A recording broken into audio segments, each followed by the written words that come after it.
8ஆம் தேதி வந்து உங்களை பார்த்தேன், நீங்க இல்ல சாமி தெரியுமா? எனக்கு நல்லா தெரியும், ஏமாற்ற வேண்டாம்.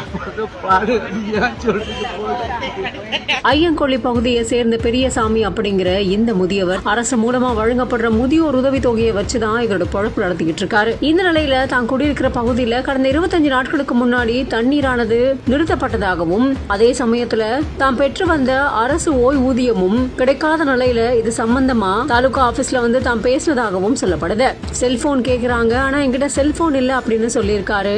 தமிழ்நாடு அரசு மூலமா வழங்கப்படுற முதியோர் உதவி தொகையை வச்சுதான் நானும் என் மனைவியும் வாழ்ந்துகிட்டு இருக்கோம் அப்படிங்கிற மாதிரியும் மாவட்ட ஆட்சியர் அலுவலகத்துக்கு வந்த பெரியசாமி மாவட்ட ஆட்சியரை பார்க்கறதுக்கு முன்னாடியே சம்பந்தப்பட்ட அதிகாரி சமாதானம் செஞ்சு அனுப்பி இருக்கிறது. தமிழ்நாடு அரசு மூலமா வழங்கப்படுற முதியோர் உதவி தொகையும் எந்தவித தடையும் இல்லாம கிடைக்க, தண்ணீரும் கிடைக்க வழிவகை செய்யணும் அப்படின்னு தமிழ்நாடு அரசுக்கு கண்ணீர் மல்க இந்த முதியவர் கோரிக்கை வச்சது பலரையுமே கண்கலங்க வச்சிருக்கு.